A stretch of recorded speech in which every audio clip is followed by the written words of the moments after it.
Hi, I'm Ashley. Today I'm going to be responding to the claim that teens that are involved in extracurricular activities get higher grades than those who are not involved. My opponent's secondary claims include that 1, students that are involved have better organization skills. 2, students that are involved are generally encouraged to do so by their parent. And 3, a student that participates in many activities is generally a person that feels the need to go beyond the given requirements and achieve more. First off, to his first claim, that students that are involved have better organizational skills.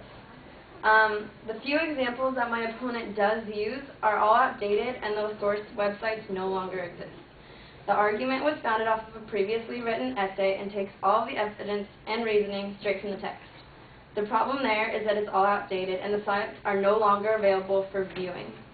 The most current piece of information that he uses is from 1998.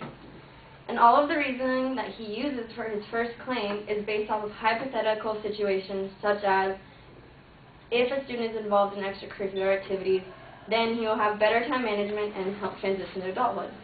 This is a big generalization, and my opponent didn't take into consideration certain cases where students might have struggled with the time management.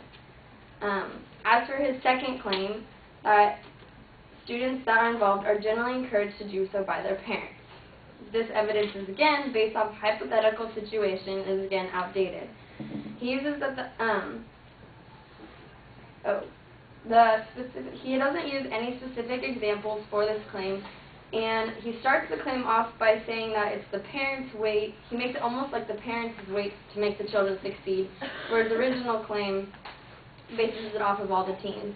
The support for this argument is all based off of reasoning, and at the very end he uses the reason that if a parent is involved in a student's life, he will feel comfortable talking to them and it will reduce crime.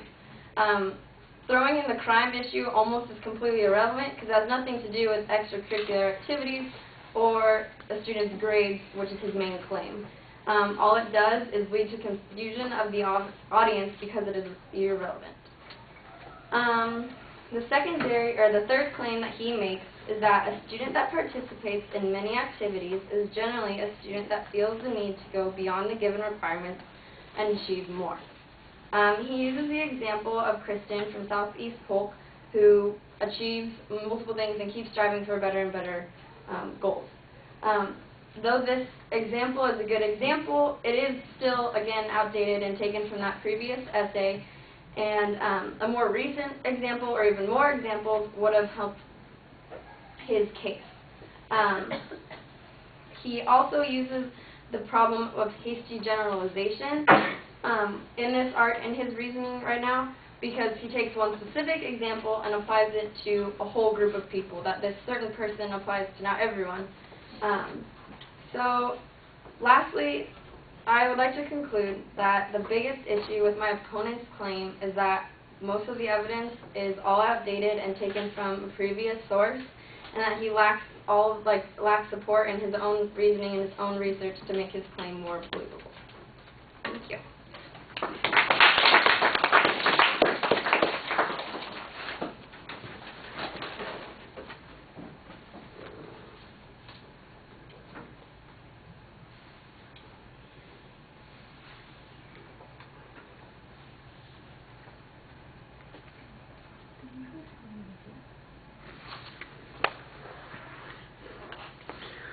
All right. Let me see. All of the secondary points are laid out clearly, the main points explained. Your challenge on the evidence on the first point is okay. I'm not exactly sure, the example is outdated, matters all that much. I don't remember that there was any statistical information there, so you might need to remind us about what was being presented there.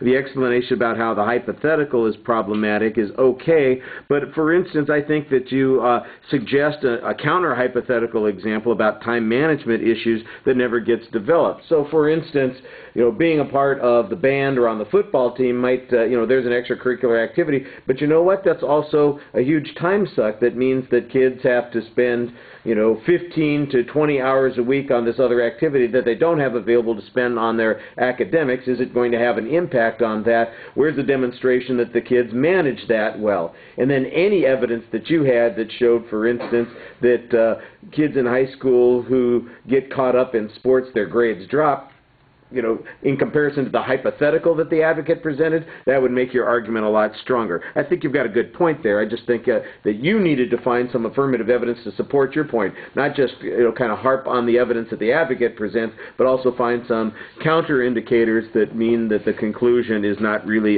particularly valid. The signpost on the second point, I'm not sure where that whole second point goes about the parents, either from the advocate's point of view or from your point of view. It got to me to be a little bit confusing. I did think that you had a good, clear explanation about how the grades are not the same thing as the criminal activity, and the advocate's point is that the grades are supposed to be affected in some way, so that it has an advantage on criminal activity. How does that demonstrate anything about grades? I think that's a reasonable press there. On the third point, again, you come back to the challenge on the evidence that the advocate's presenting. I thought you did a good explanation on excuse me, why it's kind of a hasty generalization. That's okay. And another one of those places where if you had any counter evidence, that would minimize any chance that people would be accepting that conclusion, even if it is a hasty generalization. All right, thank you.